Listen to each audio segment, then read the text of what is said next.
네, 여러분 안녕하세요. 나무쌤입니다. 자, 해충학 오늘 10강.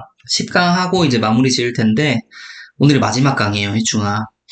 마지막 강이니까 좀 잘 들어주시고, 자, 오늘 뭐 할 거냐면은, 각 곤충별로 특성이 어떤지, 이런 부분들을 할 거예요. 할 건데, 듣기 전에 약간, 알아두셔야 될 게 뭐냐면은, 저는 이 곤충별로, 이 곤충만이 가지고 있는 특성을 웬만하면 적으려고 했어요.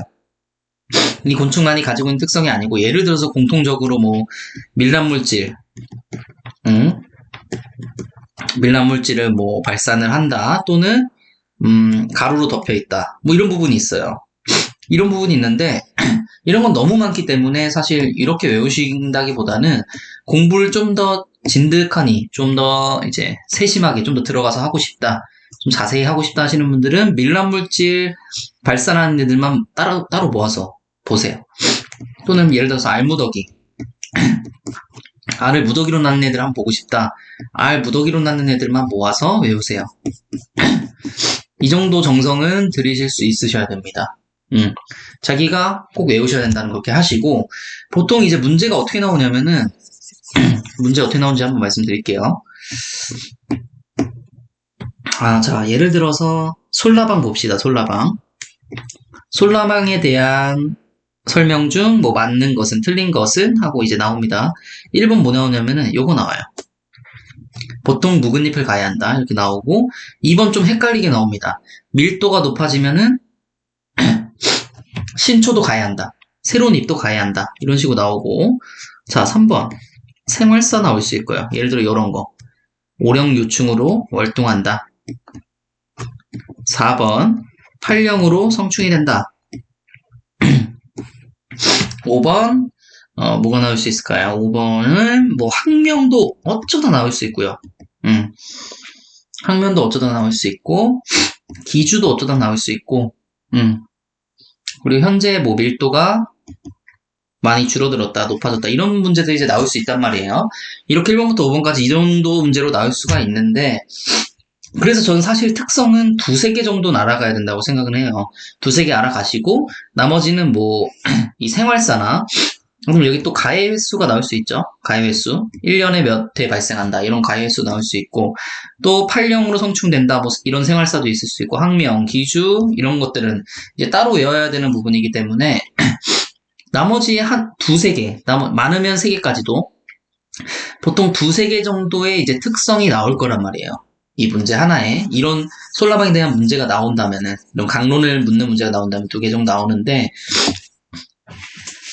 두 개씩. 그래서 제가 이제 여기 적어놓은 거 말고도 추가적으로 외우실 것들은 찾아서 외우시는 것도 좋은 방법이에요. 저는 기본서를 토대로 예를 들어 호두나무 잎벌레라면 호두나무 잎벌레만이 가지고 있는 최대한 이 녀석이 가지고 있는 특성에 대해서만 적어 놓은 거니까 한번 들어가 봅시다. 그 점을 감안해 주세요. 자, 첫 번째 보겠습니다. 너무 진하네요.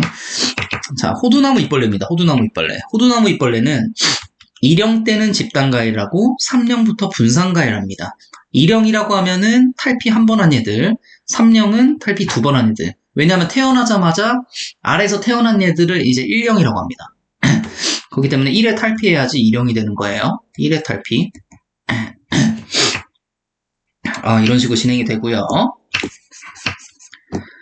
자, 2령보다 3령에서 분산가야 하는 이유는, 우리 보통 탈피를 거듭하면 거듭할수록 어떻게 보면은 이 약육강식의 세계에서 점점 강해진다고 보면 될 것 같아요. 강해지면 강해질수록 독립개체가 많습니다. 이것도 그런 느낌으로 보시면 될 것 같아요. 2령 때는 좀 약한, 3령 때는 좀 세진 이런 느낌 보시면 됩니다. 다음 오리나무 잎벌레입니다. 오리나무 잎벌레. 오리나무 잎벌레는 수간 아래쪽의 피해가 상부보다 심합니다. 좀 특이하죠, 이런 거. 외우기 쉽죠? 오리나무 잎벌레는 수간이 이렇게 있으면은 이 아래쪽에 피해가 더 심한 거예요. 이렇게 나무가 있다고 하시면은. 오케이. 오리나무 잎벌레 가져가시고요. 잣나무 별 납작이벌. 여러 가지 피해가 있는데 좀 큰 특징을 보자면은 주로 20년 된 잣나무림에 발생을 합니다. 그래서 잣생산의 피해가 커요. 잣생산의 피해가 큽니다. 왜냐하면은 우리 알다시피 처음에는 영양생식을 해요. 나무들이 처음에는 영양생식으로 쭉쭉쭉 자라나다가 그 다음에 이제 생식생장으로 전환을 하거든요. 어느 정도 자기가 영양을 이제 충분히 받을 수 있게 되면은 이제 후손을 퍼뜨리기 위해서 생식생장으로 전환을 합니다. 이 전환을 함에 있어서 한 20년 요 정도 되면은 이제 생식생장으로 전환된 시기라고 보면 될 것 같아요. 그래서 얘네는 잣생산을 많이 하죠. 잣나무에서. 그래서 잣생산의 피해가 큽니다. 이런 것도 알아가시고요. 서술형에서는 알고 계셔야 돼요. 다음 극동등해잎벌입니다. 극동등해잎벌 굉장히 그 유충이 약간 특이하게 생겼어요. 약간 징그러우면서도 귀엽게 생겼어요. 자, 극동등해잎벌 암컷이 생식을 한다. 단위생식, 암컷이 단위생식을 한다. 단위생식은 수정 없이 그냥 낳는 거. 다음 솔잎벌입니다. 솔잎벌은 무슨 특징을 가지고 있냐면은 항상 침엽의 끝을 향해 머리를 두고 잎을 갉아먹는다. 침엽이 이렇게 있다고 보시면은 애벌레가 이렇게 여기 눈을 달고 이렇게 먹는 거예요. 이렇게 좀 징그럽죠. 이렇게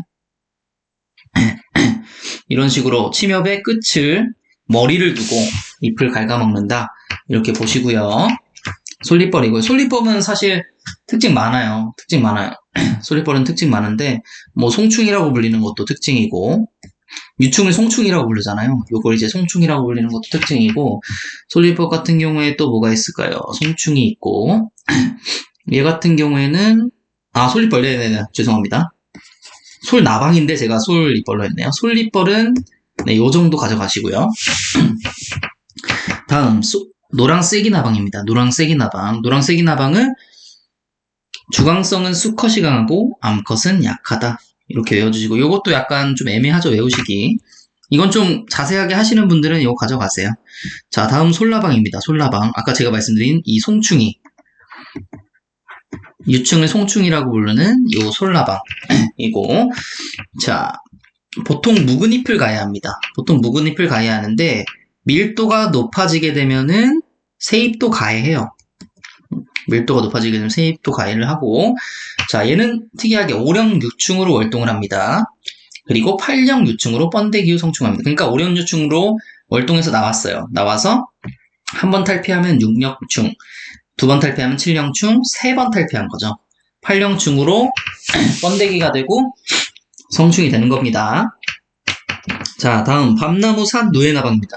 밤나무산 누에나방은 똑같네요. 2령, 3령, 분산가 이런 거 어떻게 외우면 좋냐면은 호두나무 잎벌레랑 밤나무산 누에나방이랑 이 부분을 체크해서 같이 가져가세요. 호두나무 잎벌레랑 밤나무산 누에나방은 2령충 때는 집단가해, 3령충 때는 분산가해 하는구나. 이렇게 외우고 가세요. 자, 다음 제주나방류입니다. 제주나방은 몸의 끝부분을 치켜든다. 이렇게 있으면은 이렇게 치켜들어요. 이렇게 꼬리 같은 애가 있어가지고 몸을 치켜드는 그런 특징이 있고요. 다음 매미나방입니다. 매미나방은 무슨 특징이냐면은 암컷은 몸이 무거워 날지 못하나 수컷은 활발하게 날며 암컷을 찾아다닌다.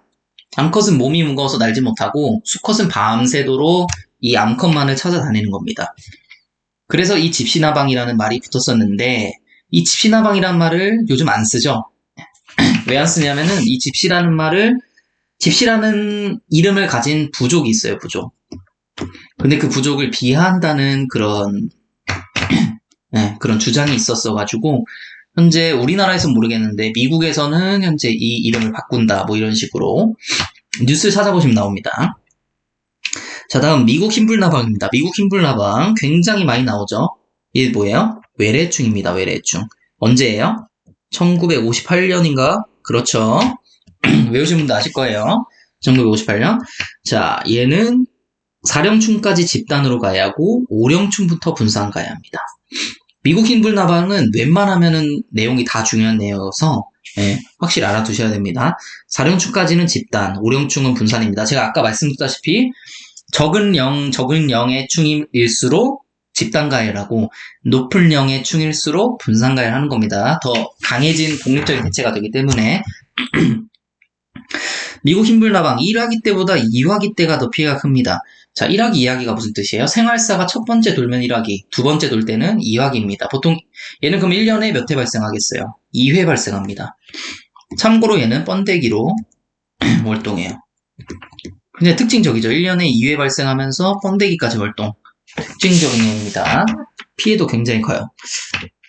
다음 매미충입니다. 매미충인데 피해 흔히 방어벨레와 비슷하지만 하얀색 탈피각이 입 뒷면에 다소 붙어 있다는 점이 다르다. 배설물이 없다. 자, 방패벌레는 탈피각 플러스 배설물을 입 뒷면에 붙이는데 얘 같은 경우에는 배설물이 없고 탈피각만 있습니다. 예, 그런 부분 가져가시고요. 매미충. 자, 다음 미국 선녀벌레입니다. 미국 선녀벌레 2009년 외래충이죠. 얘는 오령충의 성충이 된다. 사실 근데 이런 부분보다는 저는 이렇게 생각해요. 온몸에 왁스선이 있다. 그리고 토착화에 성공한 공.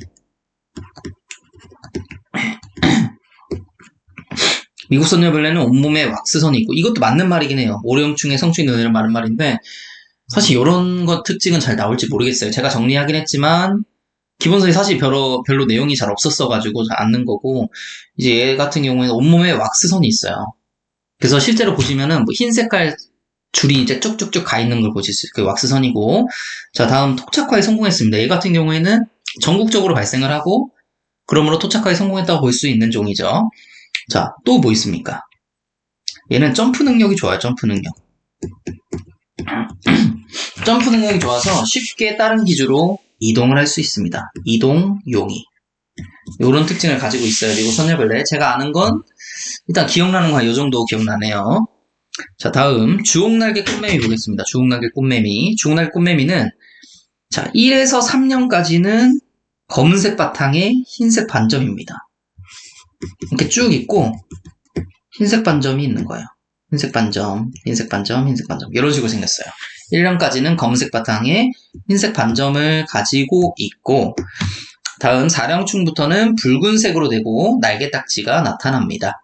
사령충부터는 붉은색이에요. 그래서 실제로 보시면은 되게 조그만해요. 뭐 한 이 정도 되는데 이게 검은색이면은 1회 3형충이구나. 이게 빨간색이면은 4형충이구나. 이렇게 이해하시면 됩니다. 실제로도 보실 수 있으세요. 이거는.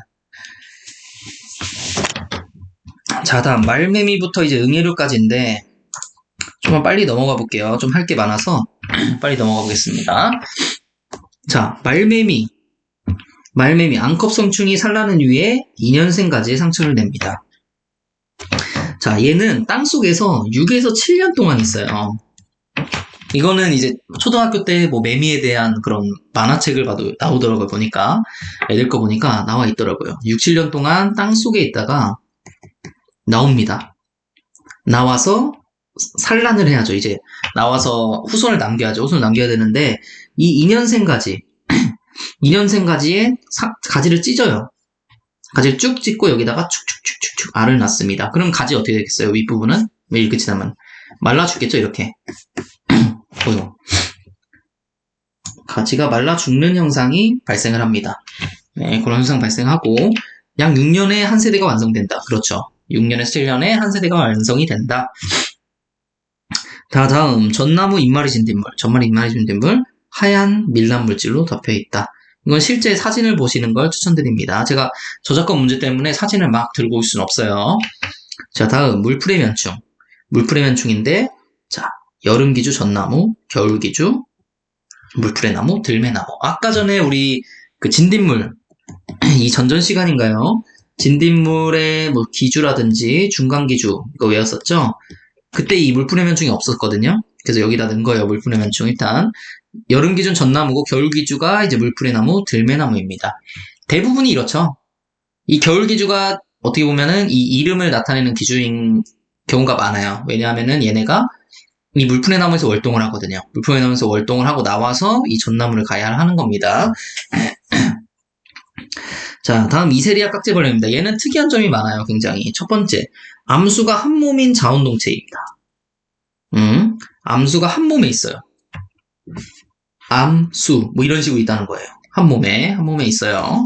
특이한 놈이고, 자, 암컷 성충은 알, 약충, 성충의 발효 과정을 거치고 날개가 없고, 다음 수컷 성충은 번데기 기간이 있어 날개가 있는 성충이 된다. 자, 수컷 성충은 날개가 있고 암컷 성충은 날개가 없다.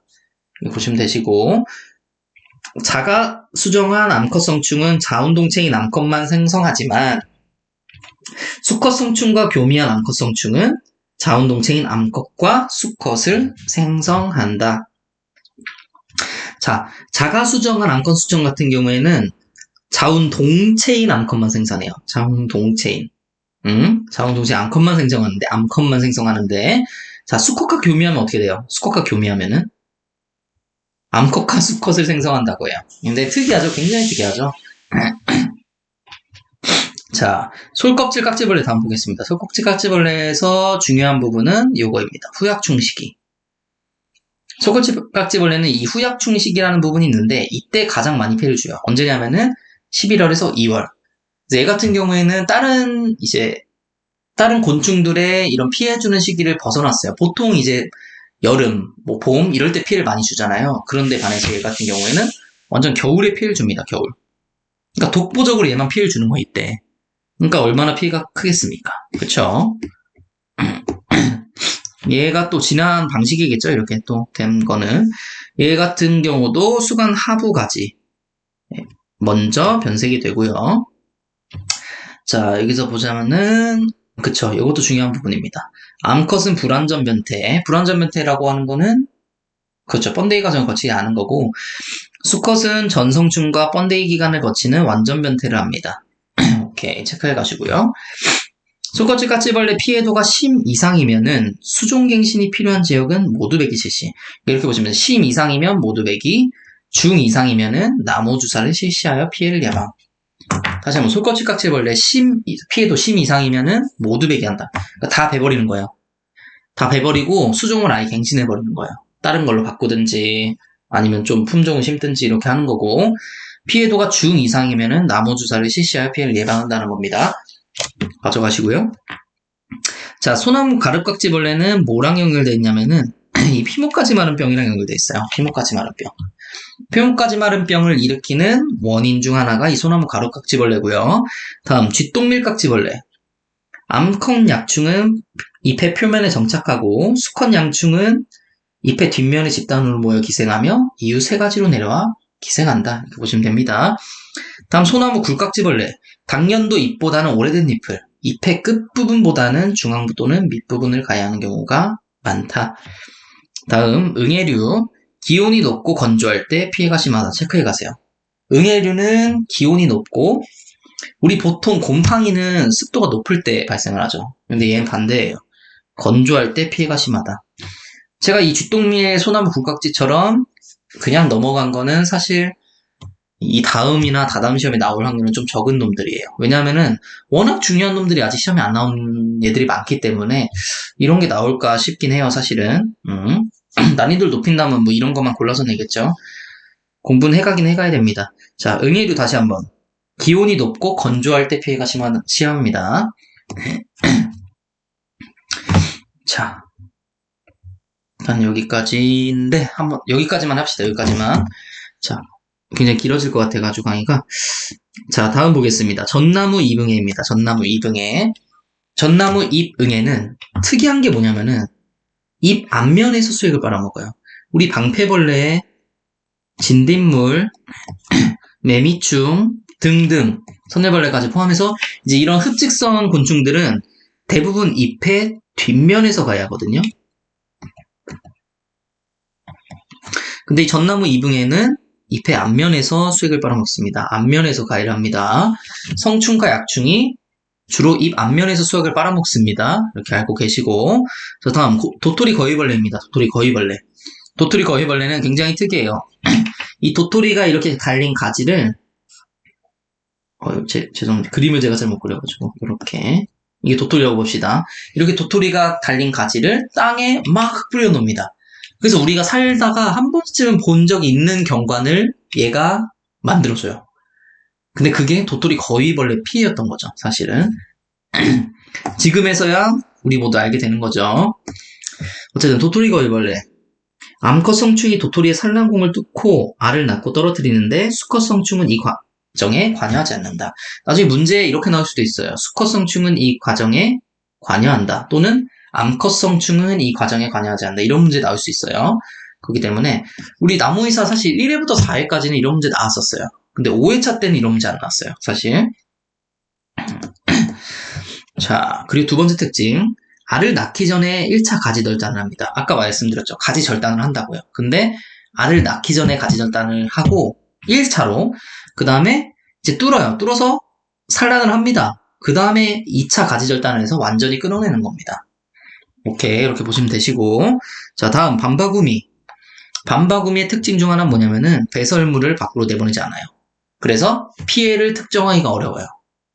그럼 이런 반대 애들도 있겠죠. 바로 복숭아 명나방입니다. 복숭아 명나방은 이제 뭐 침엽수도 가해를 하고 화렵수도 가해를 하는데 특히 밤나무를 가해해요. 특히 밤나무를 많이 가해하기 때문에 이 밤나무에 배설물을 붙여놓습니다. 또 그래서 밤나무에 벌레 구멍이 있으면은 웬만하면은 이 복숭아 명나방 피해요. 사실은 복숭아 명나방 피해요. 어쨌든 그 반대인 밤바구미는 배설물을 밖으로 내보내지 않아요. 둘 다 밤을 가해하는데도. 자, 복숭아 명나방 바로 나왔네요. 자, 침엽수와 화렵수용으로 나눠지고 밤에서도 주로 조생종의 피해가 심합니다. 조생종의 피해가 심해요. 세 번째 특징. 1, 2령 때는 과육 속으로 들어가지 않고 경화되지 않은 밤송이를 먹다가 3령 이후에는 과육을 갉아먹는다. 이렇게 봅니다. 자, 또 뭐가 있을까요? 조롱나무 혹진뒷물. 조롱나무 혹진뒷물. 잎 앞면은 원추형으로 돌출되고 잎 뒷면에 길게 돌출한 벌레욕이 형성된다. 이런 조롱나무 혹진뒷물은 사실 사진 보면 좋은데 제가 아까 말씀드렸다시피 이 사진 찾기가 너무 어려워요. 네. 사진 찾기가. 다들 저작권 표시도 안 해놓은 상태여서 제가 만약에 그냥 가져서 사진을 쓴다고 하면은 문제가 좀 될 수 있는 부분이 있어요. 그렇기 때문에 일단은 사진은 제가 안정적인 것만 가져오기로 했거든요. 그래서 이건 사진을 인터넷에 한번 검색해서 꼭 보시길 바랍니다. 네. 다음 밤나무 혹벌입니다. 밤나무 혹벌. 밤나무 혹벌은 내충성 품종이랑 내충성 품종인데 토착종이랑 저항성 품종 이렇게 두 가지로 나누는 거예요. 실제 우리나라에 그냥 있던 종 중에서 내충성 품종인 거랑 그리고 저항성 품종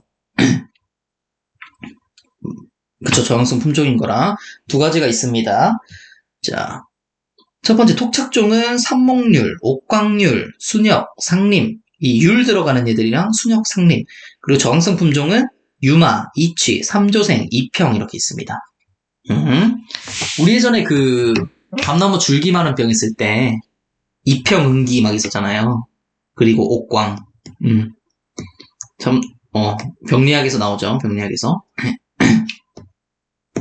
자, 어쨌든 갑자기 생각나서 말씀드렸고요. 밤나무 혹벌. 암컷 성충만 있어서 교미 없이 단위생식으로 산란을 합니다. 암컷 성충만 있어요. 그래서 교미 없이 단위생식으로 산란합니다. 자, 당연히 수컷이었는데 어떻게 암컷이 수컷이란 서정을 해서 낳겠어요. 암컷밖에 없는데. 그렇기 때문에 암컷만으로 단위생식을 한다는 거죠.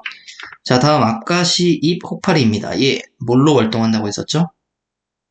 그렇죠. 번데기입니다. 번데기. 이 혹파리류 중에서는 유일하게 번데기로 활동한다. 했었고 네, 그죠. 자, 이화기 때 피해가 심하고 흰가루병과 그을음병이 동반된다. 가져가세요. 다시 한번 볼게요. 중요합니다. 이화기 때 피해가 심하고 아까 뭐랑 똑같습니까? 미국 흰불나방이랑 똑같고요. 자, 흰가루병과 그을음병이 동반된다. 흰가루병이랑 그을음병이 동반됩니다. 자, 벚나무 사양하늘소. 벚나무 사양하늘소는 저 실제로 봤었어요. 실제로 얘가 피해준 걸 봤었는데 진짜 한 10일 만에 10일 만에 한 거의 6, 70전 되는 나무를 제대로 고사시켰습니다. 완전 그 혈기왕성했던 나무였는데 하긴 녹어수긴 했죠. 오래된 나무긴 했지만 한 거의 10일에서 보름 만에 얘가 완전히 고사목이 됐었어요. 그래서 얘 피해가 정말 엄청 나구나 이렇게 느꼈어요. 그래서 얘 같은 경우는 녹어수에 노호수에 굉장한 피해를 많이 주는 그런 벚나무 사양 하늘소입니다. 우리나라 벚나무도 많잖아요. 옛날부터 많이 심어가지고. 자, 벚나무 사양 하늘소. 일단 목설이 배출되는데, 얘랑 좀 다른 점이 있는 얘가 뭐냐면은, 복숭아 유리나방입니다. 복숭아 유리나방. 얘는 벌처럼 생겼어요. 벌처럼 생겼는데, 얘도 천공성입니다. 천공성. 나방류 중에서 천공성인 거 얘랑 뭐 있었어요? 박쥐나방 있다고 있었죠? 박쥐나방. 어쨌든 이 천공성인 복숭아 유리나방이 목설 플러스 수액이 함께 흐릅니다. 얘랑은 좀 비교되죠. 복숭아 유리나방은 목설이랑 수액이 함께 흐르면은 복숭아 유리나방이고, 벚나무 사양하늘소는 이제 목설이 그냥 배출되면은 벚나무 사양하늘소입니다. 벚나무 사양하늘소에 이 사양자가 왜 들어간지 아세요? 이제 성충을 만지면은 이 사양향이 납니다. 그래서 벚나무 사양하늘소라는 이름이 붙은 거예요. 성충을 만지면은 사양하늘소가 나고, 굉장히 특이하게 생겼어요. 제가 보면은 이렇게 생겨가지고, 죄송합니다. 죄송해요. 잘 못 그립니다. 뭐 이런 식으로 있는데, 여기 이 목 쪽에 이렇게 띠가 있어요. 띠. 그 띠로 얘는 바로 구분하실 수 있으세요. 빨간색 비슷한 그런 띠가 있습니다. 자, 다음 향나무 하늘소죠. 향나무 하늘소. 향나무 하늘소 뭘로 활동한다고 했습니까? 자, 질문을 다시 던져볼게요. 하늘소 뭘로 활동한다고 했나요? 그렇죠. 유충으로 활동합니다. 유충으로 활동하는데, 이 향나무 하늘소만 성충으로 활동합니다. 오케이. 특별적인 예죠. 얘도 목설이 배출되지 않는데요. 아까 배설물이 배출되지 않는 얘 누구 있었죠? 그렇죠. 밤바구미 있었죠. 이런 식으로 공부하시라는 거예요. 그냥 진도 빼기 위해서 공부하는 거는 누구나 할 수 있어요. 누구나 할 수 있는데, 이렇게 다시 앞으로 되돌아가면서 이거 있었던 것 같은데 다시 한번 찾아보자 하면은 그건 절대 잃어버리지 않습니다. 그게 진짜 공부죠. 자, 다음 안락하늘소 보겠습니다. 안락하늘소는 알락알락해요. 진짜 이렇게 점도 있고, 딱 보면 알락알락하다 이런 느낌이, 좀 화려하다 이렇게 생겼는데, 이 유충이 줄기 아래쪽에서 목질부를 갉아먹고 노숙 유충 시기에는 지제부로 이동하여 형성층을 갉아먹습니다. 얘 같은 경우는 형성층을 갉아먹어요. 나무가 이렇게 있으면은 이 형성층을 쭉 둘러서 가야 하기 때문에 굉장히 피해가 큽니다. 그리고 들어갈 때도 이 침입구라고 하죠. 침입구가 엄청 커요. 얘 같은 경우에는 피해를 굉장히 한번 발생하면은 피해를 많이 주는, 얘도 그런 종이고요. 자, 일단 오늘 여기까지 하고요. 다음 시간에 이렇게 지금 이제 2강밖에 안 남았거든요. 2개밖에는. 자, 일단 오늘 여기까지 하겠습니다. 곤충별 특성에 대해서 좀 배워봤는데, 사실은 곤충별 특성에 대해서 저는 강의 안 하려고 했어요. 왜냐하면은 이 곤충별 특성 하기 전의 것들, 그 위에 것들이 훨씬 더 시험에 많이 나오고 중요하기 때문이죠. 사실 여기 이렇게 제가 5페이지를 만들어 봤거든요. 총 5페이지를 만들었는데, 이 5페이지에서 한 시험에는 2문제 정도 나올 수 있어요. 2문제 정도 나올 수 있는데 외울 건 정말 많죠. 강론이 그 정도로 비중이 줄어들고 있어요. 사실 더 높아져야 되는 게 맞는 건데, 이제 나무의사 난이도가 좀 더 정말 이제 전문가를 배출하기 위해서는 이 강론에 대해서 많이 나와야 되는 건데, 강론의 비중이 점점 줄어들고 있고, 어쨌든 총론의 비중이 아직까지는 높습니다. 아직까지 높기 때문에 이 전에 배웠던 것들이 있죠. 특히 제가 말씀드린 이런 것들, 곤충의 월동태 이런 거부터 시작해가지고 뭐 신경계, 소화기 이런 거 했었잖아요. 그런 거를 조금 더 비중을 주고 보시고, 이 곤충별 특성도 모르시는 건 안 돼요. 모르시는 건 안 되는데, 일단 어느 정도는, 그러니까 어느 정도 훑고 가자 이런 느낌으로 이 정도 만든 거예요. 이 정도도 외우시기 힘드실 거예요. 일단 이 정도 외우시고 그 다음 추가적으로 공부하세요. 일단 이걸 외우세요. 이 정도도 안 외우고 이걸로 안 돼 이렇게 하시는 것보다는 이 정도라도 일단 외우시고 그 다음 넘어가서 더 깊게 책 보면서 하실 수 있으실 거예요. 자, 일단 오늘 여기 강의까지 마치겠습니다. 오늘도 제 강의를 들어주셔서 정말 감사합니다.